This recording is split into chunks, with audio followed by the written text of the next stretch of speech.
la ruta. Estamos el 2 de enero, martes. Es el ciclo B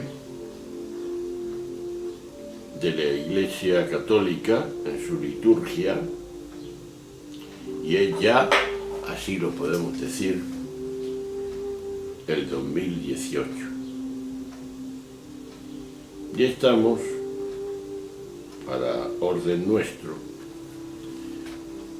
en el vídeo 32. Cambiamos de evangelista y es Juan, en su capítulo 1, del versículo 19 al 28, que nos dice este relato estupendo. Dice así Juan: este es el testimonio de Juan, cuando los judíos enviaron desde Jerusalén sacerdotes y levitas a Juan a que le preguntaran: ¿tú quién eres?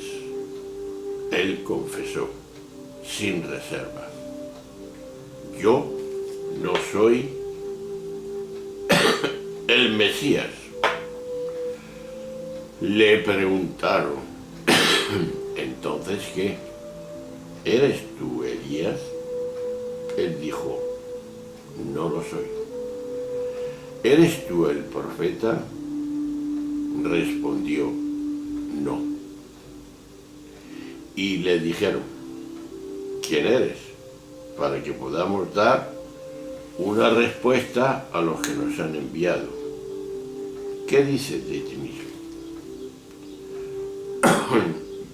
Él contestó: yo soy la voz que grita en el desierto.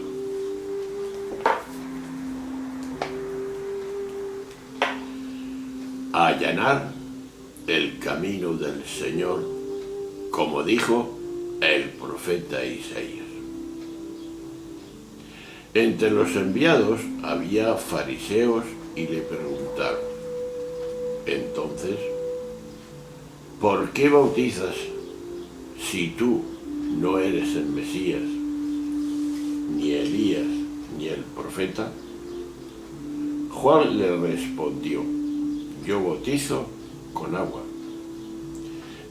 En medio de vosotros hay uno a quien no conocéis, el que viene detrás de mí, que existía antes que yo, y al que no soy digno de desatar la correa de la sandalia.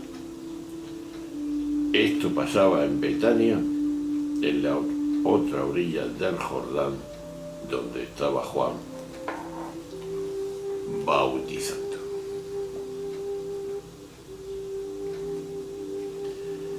Desde el inicio mismo, el autor del cuarto evangelio quiere marcar las distancias entre Juan y Jesús. Ya en el prólogo había dejado claro que Juan no era la luz, sino quien debía de dar testimonio de la luz. Juan 1, versículo 8. Ahora descarta cualquier identificación que pudiera tener algún tinte mesiánico. No es el Mesías, ni Elías, ni el profeta. Pero en paralelo afirma que él, suyo, es un bautismo de agua. Más adelante añadirá que Jesús bautizará con Espíritu Santo, en Juan 1:33 y remite al Maestro de Nazaret, que existía antes. Más allá del trasfondo polémico que se advierte detrás del texto, las discusiones entre los discípulos de ambos maestros llama la atención la pelea misma y el afán por presentar lo propio con una aureola de superioridad espiritual. De entrada sabemos que el mecanismo de la comparación nace del ego y lo alimenta. Pensar es separar, etiquetar y ello mismo comparar. Y es que el ego, asumiendo acríticamente con la realidad, es una suma de objetos separados que cada persona constituye un islote frente a las demás. Busca autoafirmarse por todos los medios a su alcance, tanto más inferior se perciba. Suele ocurrir, como parece que sucedió con los discípulos de Jesús, que en el Maestro no existía tal afán de superioridad, precisamente porque su comprensión le había permitido superar aquel mecanismo, y sin embargo no era raro que ellos entren en un proceso de idealización de su figura, marcando las distancias ante cualquier otra que pudiera aparecer como competidora. Y es que si la comparación se apoya en la idea errónea de la separatividad, cesa en cuanto se advierte que todos somos formas de la misma y única vida, ser o conciencia que constituye nuestra identidad más profunda.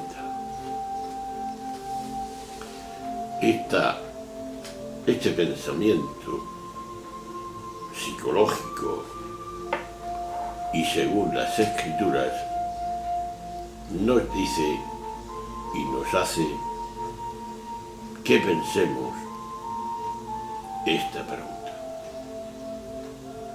¿cómo se da en mí el mecanismo de la comparación? Siempre estamos comparando una cosa y otra los humanos. De aquí, y pisando un poco de tierra,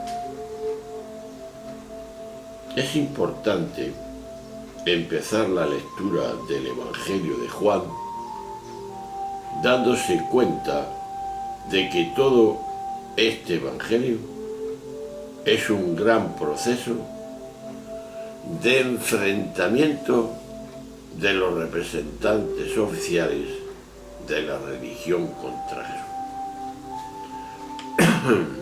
Es el conflicto inicial que ya se percibe en este primer encuentro, con el que sirve de introductor de Jesús el precursor, Juan Bautista. Como bien indica uno de los mejores comentaristas del cuarto Evangelio, Raymond Brock, la aparición de Jesús en la sociedad y en la historia de los humanos, se abre con el testimonio de Juan Bautista. En los evangelios sinópticos se nos habla de la hostilidad entre Juan Bautista y las autoridades judías. Lo relata Mateo en el capítulo 3, 7, 21 y 32 versículos. Pero los sinópticos no hablan de un enfrentamiento directo entre el primer momento. El Evangelio de Juan se refiere directamente y desde el comienzo del gran relato de los judíos, los que siendo de origen judío rechazaban a Jesús, atacando ya a este mismo Jesús. Todo el Evangelio, según lo dicho de Juan, es un gran proceso conflictivo de los representantes de la religión contra Jesús. Un proceso que va a terminar en la peor muerte con que se podía ejecutar a alguien en aquellos tiempos.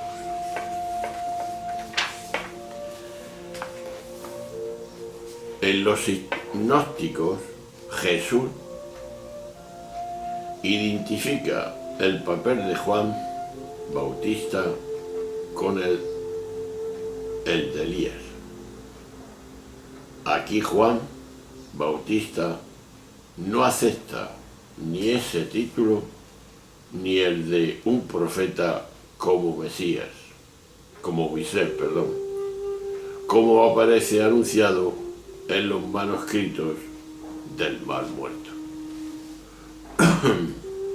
El único título que acepta Juan Bautista es el de una voz que clama en el desierto. Juan se veía a sí mismo como un nadie, porque una mera voz no es una persona. Y una voz es un mero sonido que clama, es un grito, una llamada, una súplica, una propuesta. Más que propuesta, es una protesta. Donde solo hay voz, es que esa voz merece crédito por lo que dice. De ahí la consecuencia. Es un dolor, una desgracia, que la Iglesia funcione de forma que necesita tantas cosas para determinar, a fin de cuentas, no allanando, sino complicando el camino del Señor. Y esto lo vemos a lo largo de la historia. La voz de la Iglesia, cada día que pasa, es evidente, se oye menos, se entiende menos.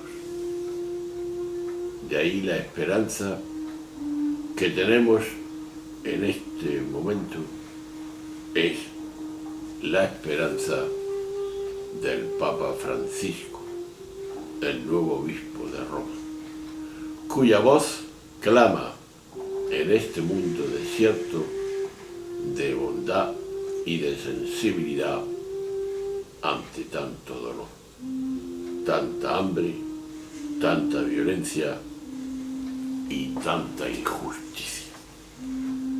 Este hombre, el Papa Francisco, cree en el Evangelio, aunque no sean, dicen algunos, mucho teólogo, pero sí es muy humano.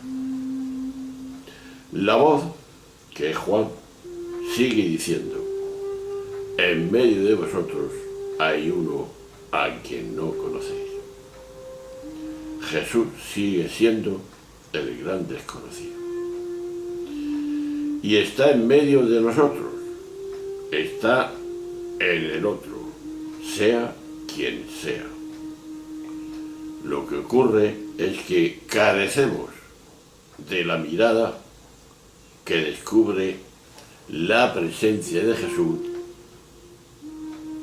en los niños, en los enfermos, en los maltratados, en los excluidos, en los extranjeros, en toda persona que está sufriendo las consecuencias de la injusticia de nuestro mundo actual.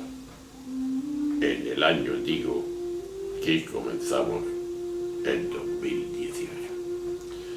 Pues bien, hermanos, la pregunta está servida